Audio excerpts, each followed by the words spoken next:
Capítulo 3. La Syzygia, Ánima y Animus. Ahora bien, ¿qué es ese factor proyectante?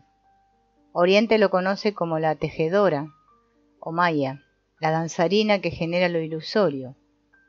Si no la conociéramos hace rato a partir de la simbólica del sueño, esa interpretación oriental nos pondría sobre la pista, lo que rodea de velos, lo que envuelve entre redes, lo que traga, apunta irrecusablemente a la madre, es decir, a la relación del hijo respecto de la madre real, de la imago materna correspondiente y de la mujer que ha de ser madre para él.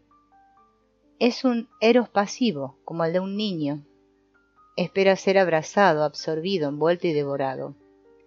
Busca en cierto modo el círculo mágico protector y nutricio de la madre, el estado de lactante, exento de inquietudes, en que el entorno viene a él y hasta le obliga a ser feliz. No es de extrañar entonces que se le esfume el mundo real. Si se dramatiza este estado, como suele hacerlo el inconsciente, aparece el escenario psicológico de un ser humano que vive hacia atrás, que busca su infancia y su madre y que huye del mundo frío, maligno, nada dispuesto a comprenderle. No es raro ver, al lado del hijito, una madre a quien nada parece importarle que su hijo llegue a ser un hombre y que, prodigando sus cuidados infatigable y sacrificadamente, no deja nada por hacer de cuanto pueda impedir al hijo madurar y casarse. Se observa el secreto complot entre madre e hijo y cómo se ayudan mutuamente a defraudar la vida. ¿De quién es la culpa? ¿De la madre o del hijo? Verosímilmente de ambos. Debe tomarse en serio la insatisfecha aspiración del hijo hacia la vida y el mundo. Él quisiera tocar lo real, abrazar la tierra y hacer fructificar su campo, pero no realiza sino conatos impacientes, porque la secreta memoria de que el mundo y la dicha pueden recibirse también como regalos de la madre, paraliza su fuerza de iniciativa tanto como su capacidad de perseverancia. Esa porción de mundo que él, como cada ser humano, tiene delante, nunca es la enteramente adecuada, porque no se da, no le viene al encuentro. Se comporta áspera y esquiva, quiere ser conquistada y solo se somete a la fuerza. Reclama la virilidad del hombre, su fervor y sobre todo ese coraje y decisión que le permita echar todo el peso de su ser en la balanza. Para ello necesitaría un Eros infiel, capaz de olvidar a la madre e infligirse el dolor de abandonar a la primera amada de su vida. Previniendo esta aventura cruel, la madre le ha inculcado cuidadosamente las virtudes de la fidelidad, la lealtad y la entrega, para resguardarlo de la amenazadora ruptura moral que la empresa de vivir lleva consigo. Él las ha aprendido demasiado bien y permanece fiel a la madre, la cual encuentra en ello tal vez su pesar más grande. Por ejemplo, cuando el hijo es homenaje a ella y se revela homosexual, al mismo tiempo que su satisfacción mítica inconsciente, porque con esta relación se cumple el sagrado arquetipo inmemorial del matrimonio de la madre y el hijo. Y al fin y al cabo, ¿qué contrapeso puede ofrecer la trivial realidad del registro civil, la cuota de alquiler o el sueldo mensual, frente a esa mística contemplación del hieros gamos? O frente a esa mujer estelar, escoltada por el dragón, y a esas incertezas piadosas en que se entretejen las bodas del Cordero? En este nivel, el del mito, es donde mejor se refleja la esencia del inconsciente colectivo. La madre es vieja y joven, Demeter y Perséfona, y el hijo es a la vez el esposo y el lactante dormido, estado de indescriptible plenitud, con el cual naturalmente las imperfecciones de la vida real, los esfuerzos y fatigas de la adaptación y el sufrimiento de los múltiples desengaños de la realidad no pueden entrar ni de lejos en competencia. En el caso del hijo, el factor proyectante es idéntico a la imago materna, a la cual por lo tanto se torna por madre real. La proyección solo puede deshacerse si el sujeto se ve realmente que existe en su ámbito psíquico una imago de la madre, y no solo de ella, sino también de la hija, la hermana y la amada, la diosa celeste y la Tonia Baubo, imago universalmente presente como figura sin edad, y que cada madre y cada amada es la portadora y actualizadora de esa peligrosa imagen especular inherente a lo más profundo de la naturaleza del varón. Ella le pertenece, es la fidelidad que, en aras de la vida, debe llegar a sacrificar, es la compensación indispensable y necesaria de los riesgos, esfuerzos y sacrificios que acaban todos en el desengaño. Es el consuelo de todas las amarguras de la vida, y con todo eso es a la vez la gran suscitadora de ilusiones, la seductora que lo atrae hacia esa misma vida, y no sólo a sus aspectos razonables y útiles, sino también a sus paradojas y ambigüedades, donde el bien y el mal, el triunfo y la rutina, la esperanza y la desesperanza se equilibran y compensan. Como máximo peligro del varón, le exige su realización más alta, y si él es un hombre de veras, ella la contiene también. Esta imagen es la señora Alma, como la ha llamado Spitteler. He propuesto darle el nombre de ánima, pues se trata así de designar algo específico, para lo cual el término alma resulta demasiado general y vago. Lo que se compendia en el concepto de ánima es un contenido extremadamente dramático del inconsciente. Se lo puede describir en términos racionales, científicos, pero con ellos está muy lejos de expresar su carácter viviente. Por eso prefiero de manera consciente y deliberada un modo de concepción y expresión mitológico y dramatizado que, con relación al objeto, constituido por vivientes procesos anímicos, no solo es más expresivo, sino también más exacto que un discurso científico abstracto, el cual lo más a menudo coquetea con la esperanza de que un buen día sus conceptos intuitivos pudieran resolverse en ecuaciones algebraicas. El factor proyectante es el ánima o el inconsciente representado por ella. Cuando aparece lo hace personificada en sueños, visiones y fantasías, manifestando que el factor que la subtiende posee todas las cualidades conspicuas de una naturaleza femenina. No es ningún descubrimiento hecho por la conciencia, sino una producción espontánea del inconsciente. Tampoco es una figura sustituta de la madre, sino que, según todas las apariencias, aquellas cualidades luminosas que hacen a la imago materna tan influyente y peligrosa surgirían del arquetipo colectivo del ánima, encarnado cada vez en cada niño varón.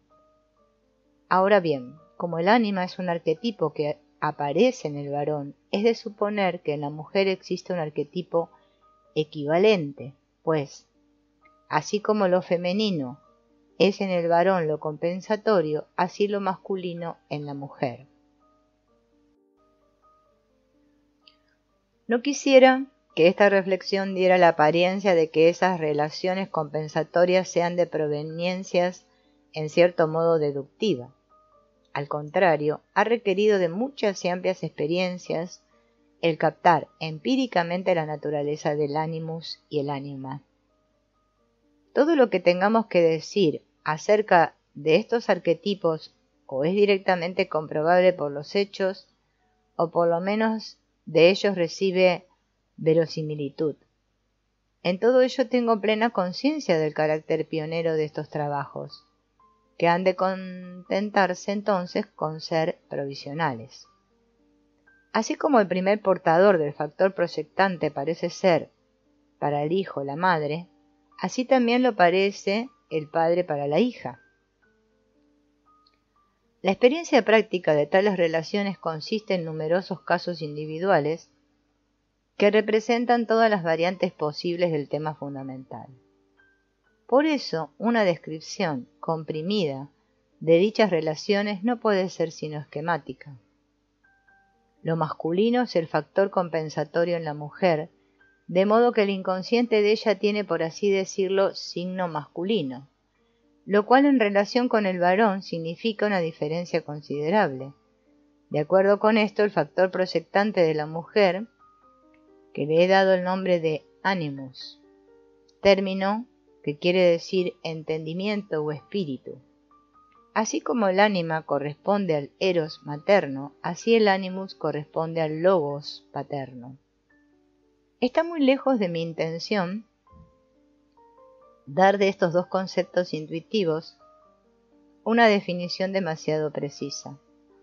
Utilizo eros y logos solo como ayudas conceptuales para describir el hecho de que la conciencia de la mujer se caracteriza más por lo unitivo del eros que por lo diferenciador y cognoscitivo del logos. En los varones está por lo general más desarrollado el logos que el eros, funcionan relacionantemente. En la mujer, al contrario, el eros constituye una expresión de su verdadera naturaleza, mientras que su logos no rara vez representa un lamentable accidente que suscita malentendidos e interpretaciones irritadas en el círculo de la familia o de los amigos, porque no consiste en reflexiones, sino en opiniones. Entiendo por este último término suposiciones a priorísticas dadas, por así decirlo, como verdades absolutas, lo cual, según es notorio, resulta en extremo irritante. Como el animus es preferentemente argumentativo, se lo puede ver más fácilmente en obra en discusiones polémicas. Por cierto, también los hombres pueden argumentar de modo muy femenino, cuando están poseídos por el ánima, o sea, cuando su animus se ha transformado en ánima. En tales casos, en el hombre están en juego la vanidad y la sensibilidad personales, mientras que en la mujer lo que está en juego es el poder de la verdad, de la justicia, o de otras abstracciones del mismo género, pues de la vanidad ya han cuidado el peluquero y el modista. El padre, la suma de las opiniones comúnmente aceptadas, desempeña en la argumentación femenina importante papel. Por amigable y bien dispuesto que su eros sea, la mujer, cuando está gobernada por su animus, no se deja conmover por ninguna lógica del mundo. En muchos casos el varón siente, y no se equivoca mucho, que únicamente seduciéndola, apaleándola o violándola lograría convencerla. Él no sabe que tan dramática situación llegaría inmediatamente a un final de trivialidad sin incentivo, con solo abandonar el campo y dejarla a continuación a cargo de otra mujer, la suya, por ejemplo. Pero rara vez o nunca se le ocurre esta saludable idea, pues ningún varón puede entrar en contacto, así sea por el lapso más breve, con un animus sin caer inmediatamente en dependencia de su ánima. Quien entonces tuviese bastante humor para escuchar el diálogo con objetividad, quedaría estupefacto ante la abrumadora cantidad de lugares comunes, perogrulladas, torcidamente esgrimidas, frases de periódico o novela, pasatismos invendibles de toda laya, junto con ordinarios insultos y una estremecedora falta de lógica. Es un diálogo que, independientemente de quienes sean sus ocasionales participantes, se repite millones de veces en todas las lenguas del mundo y es siempre el mismo en sustancia. Este hecho aparentemente asombroso se funda en la circunstancia siguiente. Cuando animus y ánima se encuentran, el animus desenvaina la espada de su poderío, y el ánima instila el veneno de su seducción y engaño. El resultado no es necesariamente negativo, pues ambos pueden igualmente llegar a amarse. Ahora bien, el lenguaje del amor es asombrosamente uniforme y se sirve, con la mayor devoción y fidelidad, de formas de general preferencia, con lo cual ambos participantes vienen a encontrarse en una situación colectiva trivial. Pero viven con la ilusión de que su modo de relación mutua es individual en máximo grado. Por el lado tanto positivo como negativo, la relación animus-anima es siempre animosa, vale decir, emocional, y por lo tanto colectiva. Lo emocional baja el nivel de la relación y la aproxima a la base general instintiva, que ya no tiene en sí nada de individual. Por eso no es raro que la relación se establezca por encima de sus portadores humanos, quienes después no saben cómo ha ocurrido. Mientras que en el varón, obnubilación animosa es sobre todo del orden de la sentimentalidad y el resentimiento, en la mujer se manifiesta por modos de ver, insinuaciones, interpretaciones y malas interpretaciones que tienen el objeto, y a veces el resultado, de cortar la relación entre dos seres humanos. La mujer, como el hombre, está envuelta en las redes de su avieso demonio familiar, que la transporta como la hija que sólo ella comprende a su padre, es decir, que siempre tiene razón, a la tierra de las ovejas, donde deja que su pastor anímico, o sea el animus, la apaciente.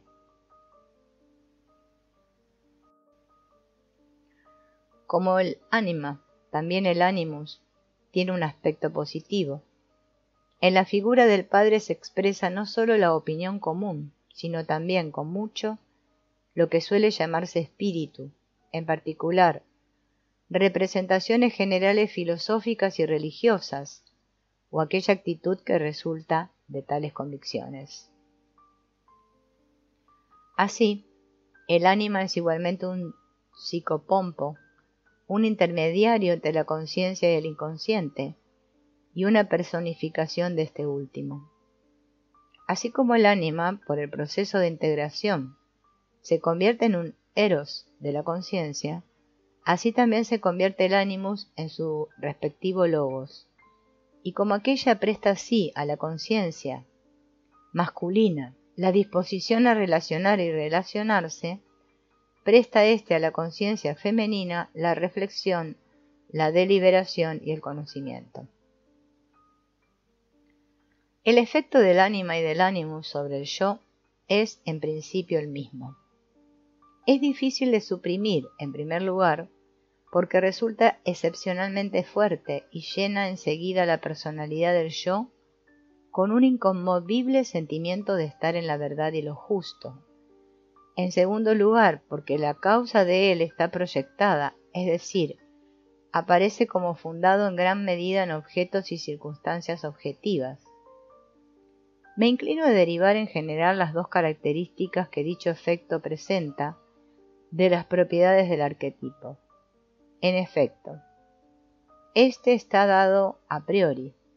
Así puede explicarse la presencia indiscutida e indiscutible, a menudo enteramente irracional, de ciertos caprichos y opiniones, la notoria incoercibilidad de estas últimas podría fundarse en el hecho de que el arquetipo procede un efecto sugestivo poderoso, el cual fascina a la conciencia e hipnóticamente la captura.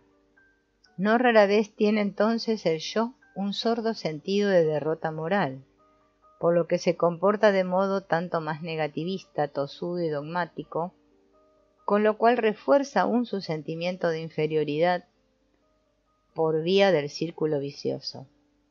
Así se retiran las bases para una relación humana, pues tanto la megalomanía como el sentimiento de inferioridad imposibilitan todo reconocimiento mutuo, sin el cual no existe esa relación. Como he señalado antes, es más fácil ver la sombra que el animus o el ánima. En el primer caso tenemos la ventaja de cierta preparación que la educación nos ha dado, al tratar de persuadirnos de que no estamos constituidos 100% de oro puro. Por eso cada cual comprende enseguida y fácilmente lo que puede querer decirse con sombra, personalidad inferior y expresiones semejantes. Y si ya no se acuerda fácilmente un sermón dominical, su mujer o los de la oficina de impuestos pueden refrescarle la memoria. En cambio, con el ánimus y el ánima, la cosa no es de modo alguno tan sencilla. En primer lugar, no existe educación moral a ese respecto. Y segundo, uno más bien se ha satisfecho con tener la razón y practicar, cuando no algo peor, el vilipendio mutuo, antes que reconocer la proyección.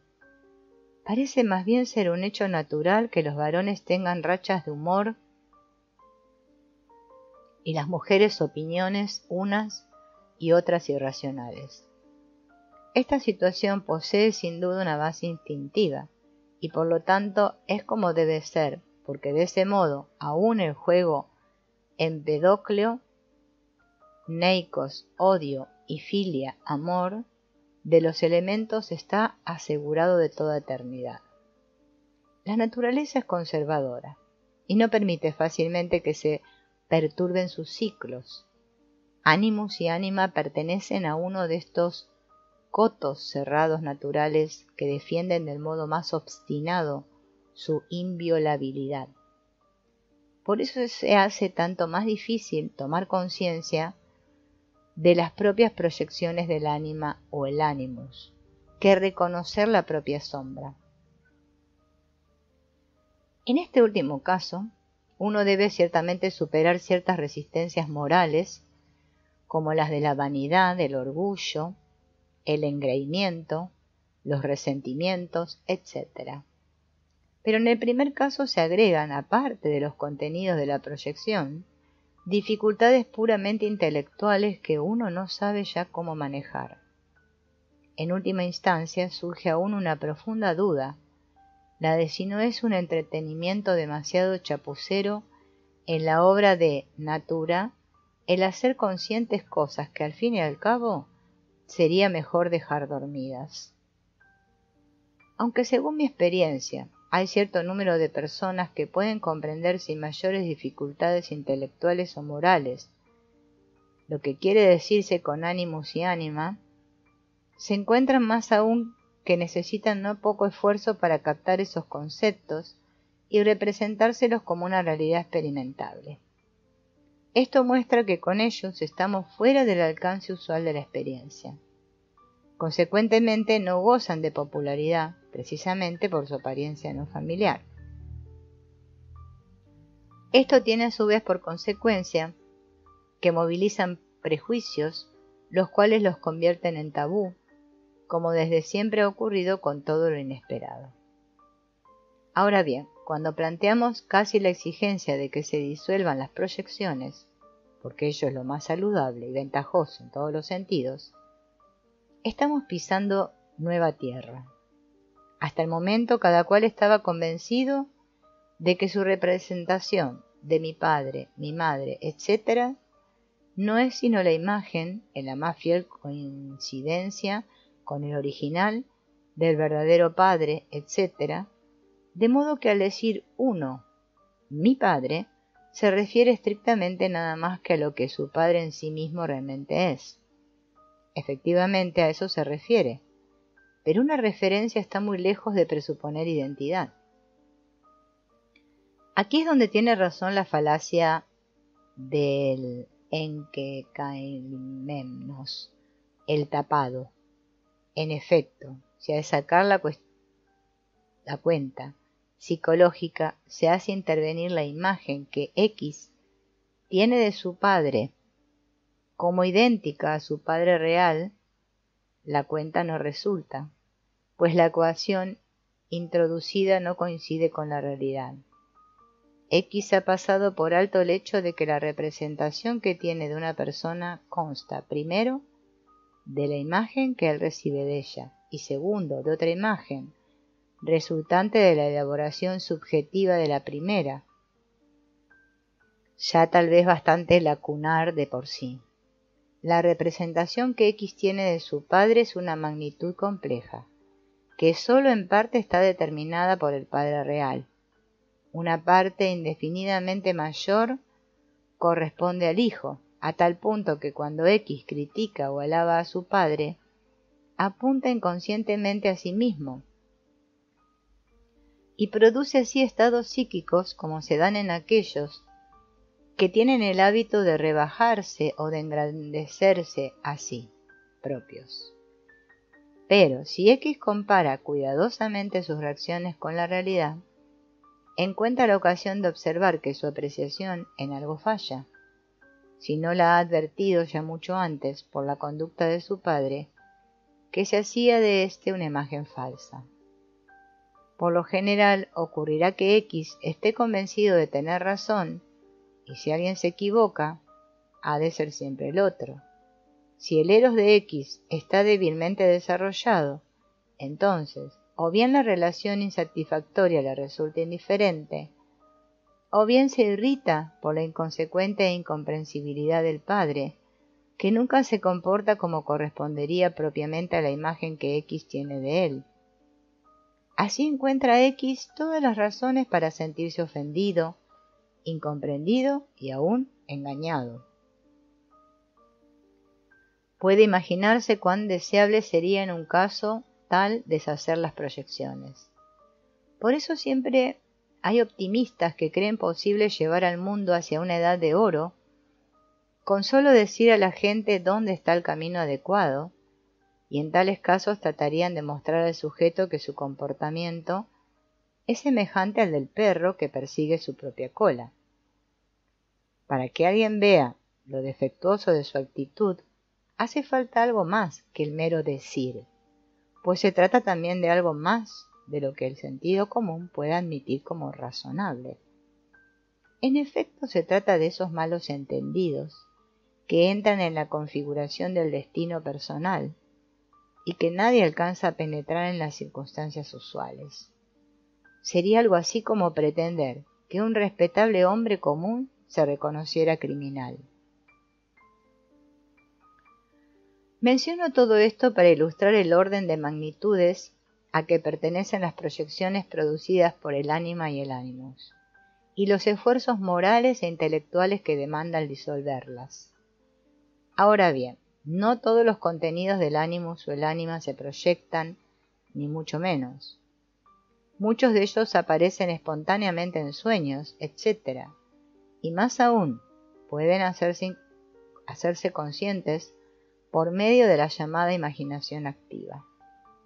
En ellos se hace manifiesto que viven en nosotros pensamientos, sentimientos y afectos que uno nunca hubiese considerado posibles.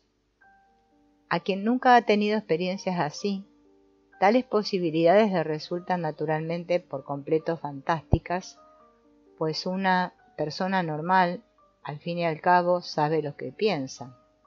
Esta actitud infantil de la gente normal constituye pura y simplemente la regla, de modo que de nadie que no haya hecho la experiencia puede esperarse que comprenda realmente la naturaleza del ánima y el ánimus. Estas consideraciones llevan a una nueva región de la experiencia psíquica, con tal que uno logre también verificarlas en la práctica. Quien lo logre difícilmente dejará de sentirse profundamente impresionado por todo lo que él, yo, no sabe o nunca ha sabido. Hoy en día este incremento de experiencia pertenece aún al orden de las grandes excepciones, incluso por regla general, se ha pagado por él un precio anticipado en forma de una neurosis o algo peor. En las figuras del ánima y el ánimus se expresa la autonomía del inconsciente colectivo. Ellas personifican los contenidos de éste que cuando retirados de la proyección pueden ser integrados a la conciencia.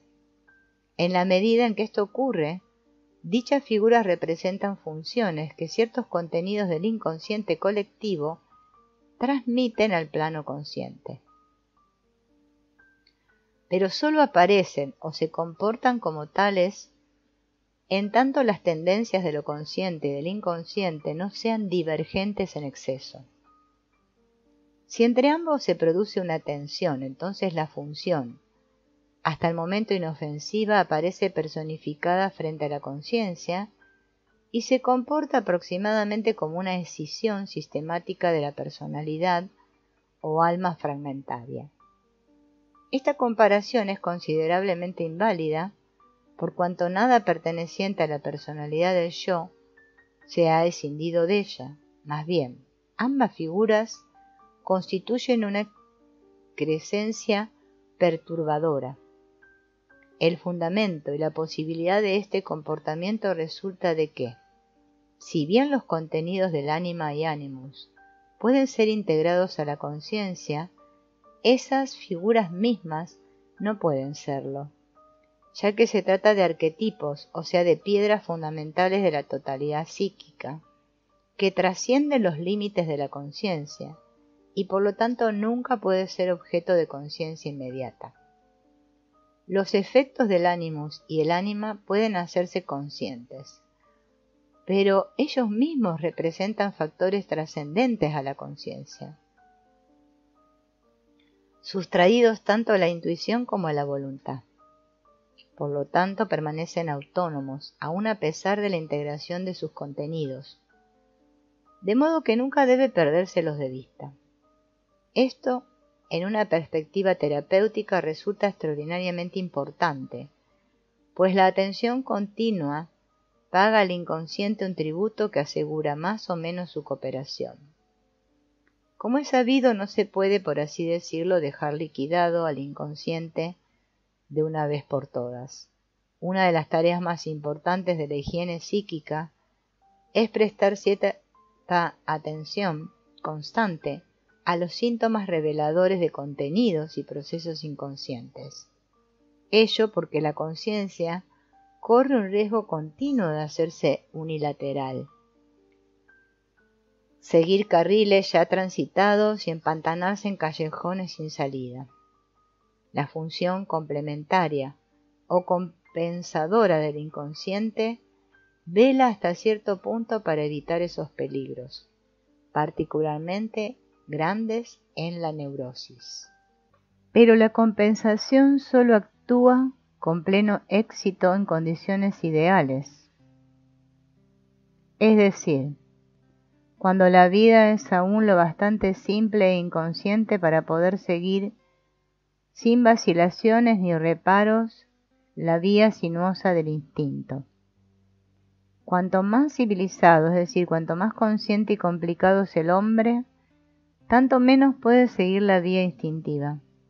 Sus complicadas condiciones de existencia y el influjo del entorno hablan tan alto que ahogan la queda voz de la naturaleza. En lugar de esta aparecen entonces opiniones y convicciones, teorías y tendencias colectivas que dan sustento a todos los extravíos de la conciencia. En tales casos debe prestarse al inconsciente una atención deliberada para que la compensación pueda funcionar. Por eso es de particular importancia representarse los arquetipos del inconsciente, no como fugitivas y volubles imágenes de la fantasía, sino como los factores autónomos y constantes que realmente son. Ambos arquetipos, según lo muestra la experiencia práctica, tienen un carácter de fatalidad que eventualmente asume una dimensión trágica. Son auténticamente el padre y la madre de todas las tramas calamitosas de destino, y como tales, inmemorialmente conocidos en el mundo, constituyen una pareja divina, uno de cuyos miembros, por su naturaleza de logos, está caracterizado por el neuma y el nous, como algo del tipo del multifacético Hermes, y el otro, en virtud de su naturaleza de Eros, porta los rasgos de Afrodita, Helena, Selene, Perséfona y Hécate. Son poderes inconscientes, verdaderas divinidades, como la antigüedad correctamente los concebía. Así designados quedan devueltos en la escala de valores psicológicos a esa posición central que siempre y en todos los casos ocupan, reconozca la conciencia o no tal valor, pues ese poder crece proporcionalmente al grado en que permanece inconsciente. Quien no lo ve está en manos de él, tal como más virulenta es una epidemia de tifus, cuya fuente de infección se desconoce. El cristianismo también mantiene la divina chisigia, sin obsolencia, ya que la sitúa en la posición más elevada, en las figuras de Cristo y la Iglesia, su esposa. Tales paralelos se muestran de extraordinaria ayuda cuando se trata de asignar una exacta medida a la significación que ambos arquetipos tienen. Lo que de ellos podemos descubrir inmediatamente desde la conciencia es tan poco aparente que apenas alcanza el límite de la perceptibilidad. Solo cuando iluminamos la profundidad oscura y exploramos psicológicamente las intrincadas vías del destino humano, se hace paulatinamente manifiesto cuán grande es el influjo de estos dos complementos de la conciencia. Quisiera destacar que, en resumen, la integración de la sombra, o sea, la comprensión consciente del inconsciente personal, representa la primera etapa del proceso analítico, sin la cual resulta imposible el conocimiento del ánima o el ánimus. La sombra solo puede ser realizada por medio de una relación de enfrentamiento con otro, y el ánimus o el ánima solo puede serlo por medio de la relación con el sexo opuesto, pues solo entonces operan sus proyecciones. Con la realización de estos arquetipos surge en el varón una tríada, de cuyos miembros uno es trascendente, a saber, el sujeto masculino, el opuesto sujeto femenino y el ánima trascendente. En la mujer, de modo análogo, con las correspondencias invertidas, el cuarto elemento que falta agregar a la tríada para completar la totalidad es, en el varón, el arquetipo del viejo sabio, y en la mujer el de la madre tónica, los que he dejado aquí fuera de consideración. Estas cuatro figuras forman una estructura cuaternaria mitad inmanente y mitad trascendente, o sea, este arquetipo que he denominado cuaternio matrimonial. Este constituye un esquema de sí mismo, así como la estructura social primitiva, el matrimonio entre primos cruzados y las clases matrimoniales, y también de la división en 4 barrios o cuarteles, de los asentamientos primitivos. El sí mismo es, por otra parte, una imagen divina, o por lo menos resulta indistinguible de una imagen así. El espíritu cristiano primitivo lo sabía, si no, nunca hubiese podido decir Clemente de Alejandría, de quien se conoce a sí mismo, conoce a Dios.